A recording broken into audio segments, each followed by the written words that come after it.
리슨이 아닌 오베잉이다, 리슨이 아닌 오베잉이다 라는 제목으로 하나님 말씀 증거하도록 하겠습니다. 믿음과 행함은 동전의 양면과 같다고도 했습니다. 그렇죠. 로마서를 통해 강조되는 믿음, 그리고 야고보서를 통해 강조되는 행함, 이 둘은 결코 분리하지 못한다고 일전에 제가 한번 말씀을 드린 적이 있었습니다. 다시 말해서 하나님이 주신 참된 믿음에는요, 행함이라는 열매가 분명히 나타난다는 것이죠. 왜냐? 하나님이 주신 믿음은 죽은 믿음이 아니라 살아있는 믿음이기 때문에 그렇다는 것입니다. 살아있기 때문에 움직인다는 것이죠. 움직이기 때문에 열매를 맺는다는 겁니다. 창세기부터 계시록까지 성경에는 믿음을 보임으로 많은 역사와 기적을 체험한 사람들이 나오게 됩니다. 그리고 이 믿음으로 말미암아 행함이 따라와서 행함이 360도 바뀌게 되어 많은 열매를 맺는 사람들도 꽤 나온다는 겁니다.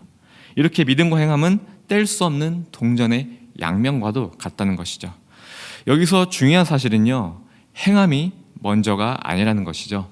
성경에 기록된 사람들 모두 행함이 먼저가 아니라 하나님 말씀 앞에 믿음으로 먼저 반응했다는 것입니다. 예를 들어보면요, 아브라함을 한번 보십시오. 아브라함은 스스로 먼저 행하지 않았습니다. 아무 음성을 듣지 않고 본토 아비 집을 떠나지 않았다는 겁니다. 아브라함은 하나님이 주신 약속의 말씀 앞에 믿음으로 먼저 반응했다는 거예요. 너의 본토 아비의 집을 떠나라. 내가 너에게 지시할 땅으로 가라. 내가 너로 큰 민족을 이루겠다. 하나님이 아브라함에게 약속의 말씀을 먼저 주셨다는 거예요. 먼저 말씀을. 아브라함이 가장 먼저 반응한 것은 행함이 아니라 이 말씀을 믿었다는 거예요.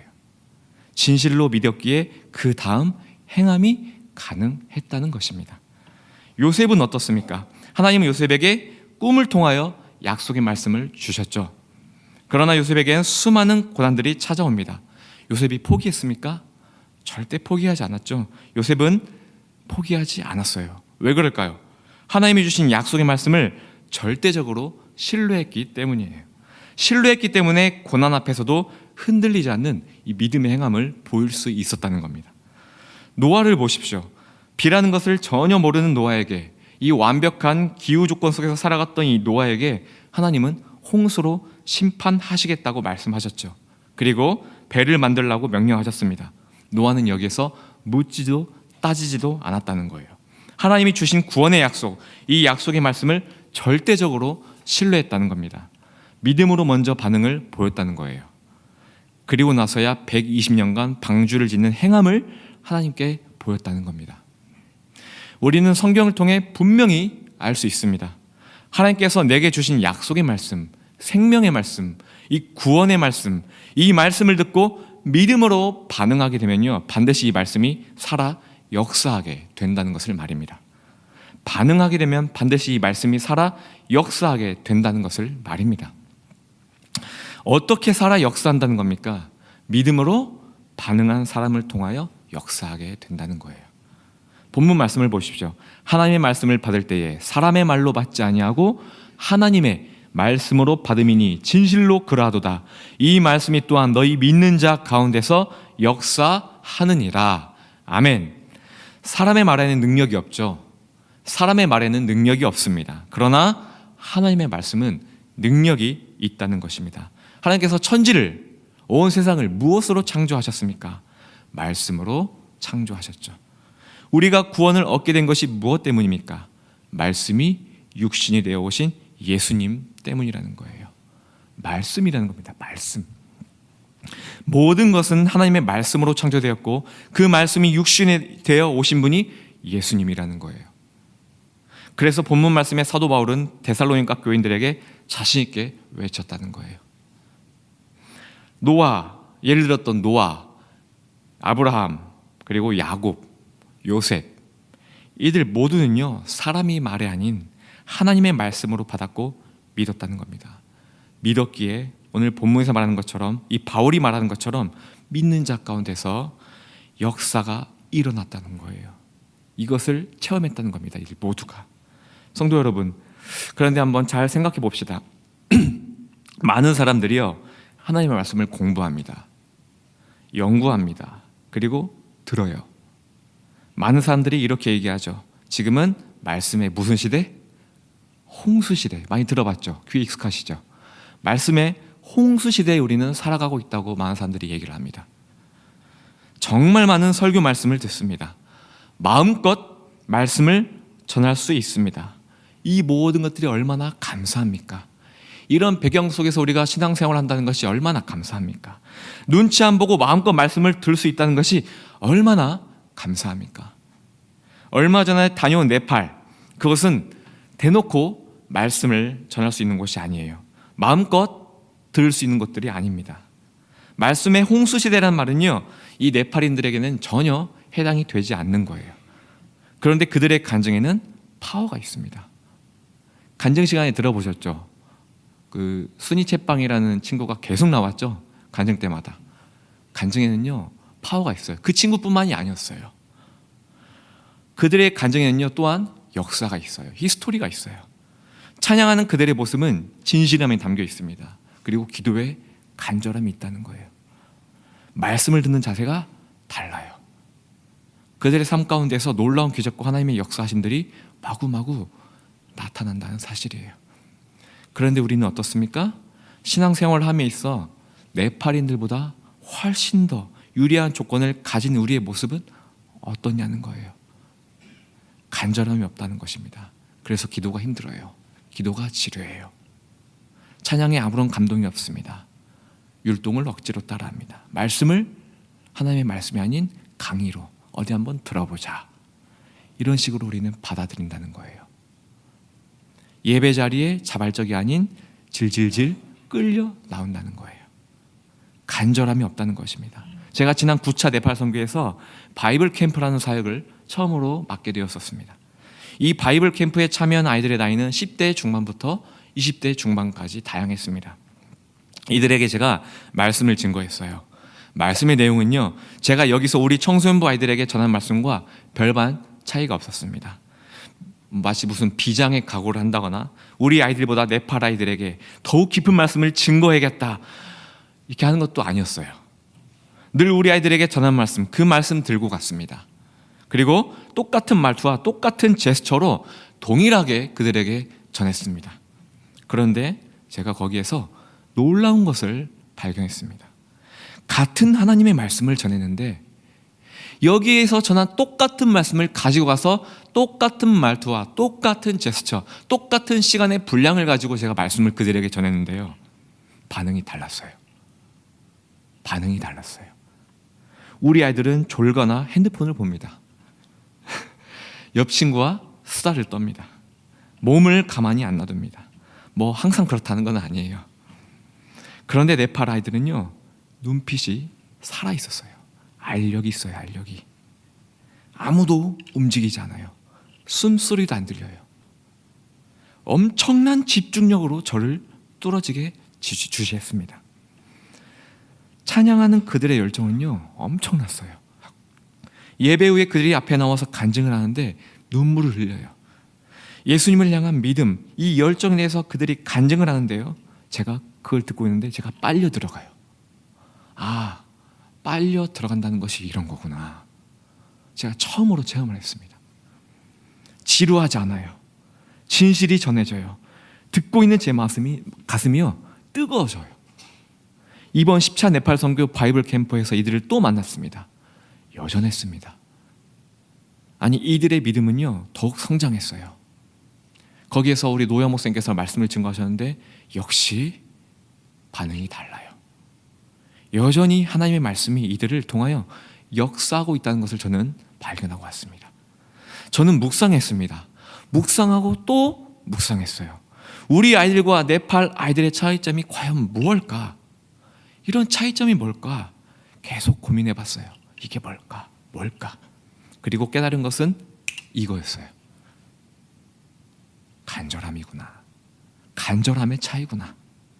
네팔 친구들의 가정 환경은요, 우리가 상상할 수 없는 광야와 같은 환경이에요. 이들의 신앙생활 역시 광야와 같은 환경이라는 거예요. 부모님에게 들킬까 봐 무서워서 화장실에서 손바닥만한 성경책을 꺼내 들고 읽으면서 울어요. 이게 네팔 친구들이에요. 그러다가 발각되면 엄청난 학대를 당해요. 폭행을 당해요. 이들의 간절함이 어디서 나오게 된 겁니까? 바로 이 열악함, 이 광야와 같은 이 열악함에서 나오게 되었다는 거예요. 여기서 저는 예수님이 가르치신 팔복을 기억하게 되었습니다. 우리 예수님이 가르치신 팔복이 무엇입니까?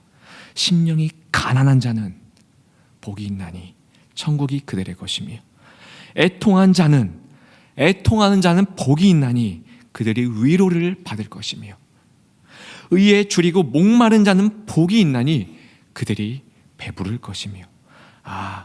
네팔 친구들의 심령은 가난했구나. 이 열악한 환경에서 애통해하고 있구나. 의에 줄이고, 이 하나님의 의에 줄이고, 이 하나님에게 목말라 하고 있구나. 그래서 이들의 모습에서 천국이 보였던 거구나. 그래서 이들이 간증할 때마다 하나님의 위로하심을 증거하며 울었던 거구나. 그래서 이들이 하나님의 은혜와 역사하심으로 날마다 체험받고 살아가고 있구나. 사랑하는 성도 여러분, 이게 이들과 우리의 차이점이라는 거예요.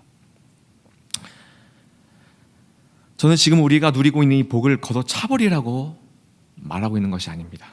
단지 저는 이 네팔 친구들이 누리지 못하는 이 신앙의 자유함, 말씀의 홍수라는 이 복, 이러한 것들에 나의 심령이 돼지처럼 살만 디룩디룩 쪄간다는 것, 애통이 아닌 형식적으로 변질돼 버린 것, 의에 배불러서 갈증이란 것을 느껴본 적이 없어 하나님의 말씀이 아니라 인스턴트와 같은 세상의 것으로만, 하나의 강의로만 여긴다는 것, 이런 우리의 모습을 보지 못한다는 것이 실로 참으로 심각하다는 거예요.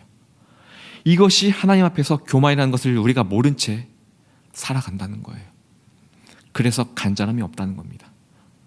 아무리 예배자 율동하고 찬양해도 외쳐도 우리는 이것이 마음에 전혀 와닿지 않는다는 겁니다. 예배가 얼마나 중요한지를 모른다는 거예요.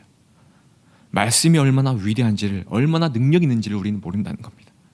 그래서 우리는 하나님의 역사하심을 모른다는 거예요. 오늘 본문 말씀에 믿는 자 가운데서 역사하느니라, 이 말씀이 무슨 말씀인지를 전혀 우리는 깨닫지 못한다는 겁니다. 나는 오랫동안 들어왔습니다. 왜 역사가 안 일어납니까? 믿음은 들음에서 난다고 하였습니다. 말씀을 많이 들어왔습니다. 많이 들었으므로 믿음을 주저깼지 했습니다. 그런데 아무런 역사도 일어나지 않았습니다. 왜 그렇습니까? 노아, 아브라함, 요셉에게 주셨던 역사, 네팔 친구들에게 주셨던 역사함이 왜 우리에게는 안 일어나는 것입니까? 바로 간절함이 없기 때문이에요. 간절함. 믿음은 들음에서 납니다. 맞습니다. 믿음은 들음에서 납니다.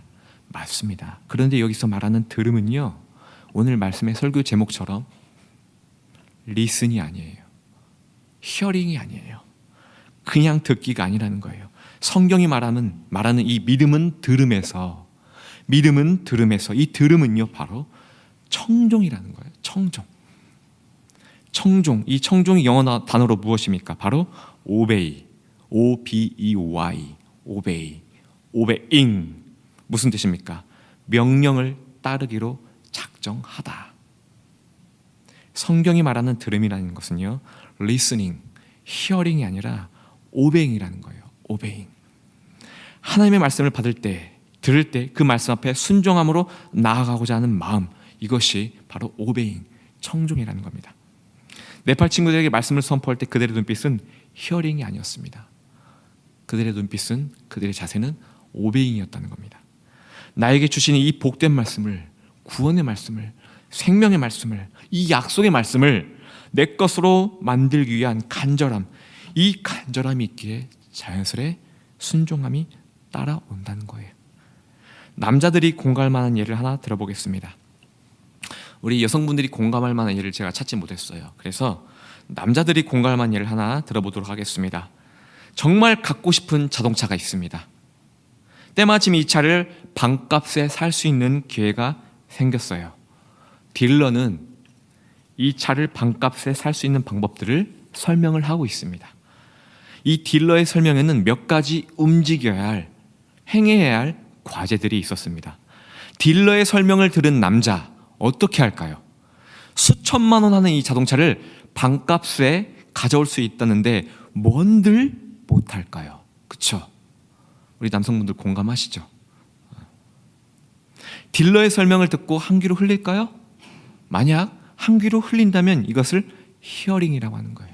이것을 리슨이라고 하는 겁니다. 그러나 분명히 이 남자는 딜러의 설명을 듣고 그대로 준행했을 겁니다.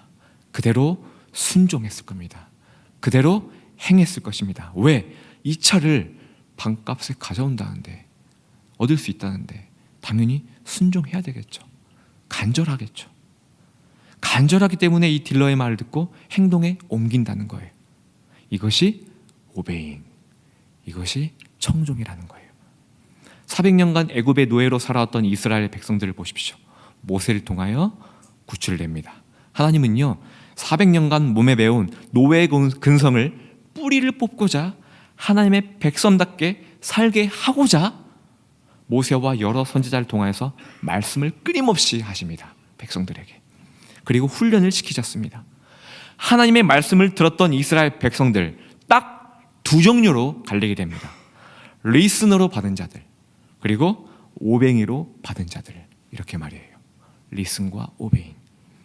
리슨으로 받은 자들은 다 각자 자기 소견대로 살다가 망하게 됩니다.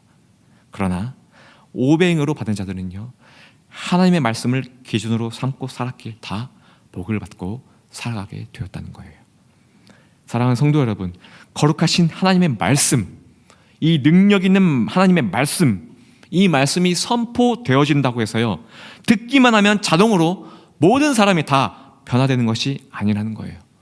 오늘 본문 말씀으로 비추어 볼 때 중요한 것은 하나님의 말씀을 단순한 듣기로 받느냐, 아니면 순종하고자 하는 간절함, 오베잉, 이 청종으로 받느냐, 이것이 오늘 우리에게 주시는 하나님의 메시지라는 겁니다. 믿음과 행함은 분리할 수 없다고 말씀드렸죠. 그 이유는 바로 믿음이란 들음에서 시작되는데, 그 들음이란 바로 하나님의 말씀을 따르고자 작정한 마음, 청종, 간절함, 오베잉이기 때문에 그렇다는 겁니다. 그러므로 행함은 자연스레 뒤따라 온다는 것입니다. 이런 자들에게 하나님의 역사하심이 강력하게 나타난다는 것입니다. 오늘 주신 말씀을 기억하며 성도님 모두 이 하나님의 말씀을 받을 때 듣기가 아닌 청종함으로 받으시길 바랍니다. 간절함을 회복하시길 바랍니다. 그래서 여러분의 삶 가운데 하나님의 역사하심을 간절하게 체험하길 예수 그리스도의 이름으로 간절히 이름으로 축복하고 기도드립니다. 우리 찬송가 333장 하나님의 말씀 앞에 우리 모두가 죽도록 충성하는, 준행하는 우리 성도님들 될 수 있도록 해달라고 이 시간 다 같이 찬양하고 기도하도록 하겠습니다.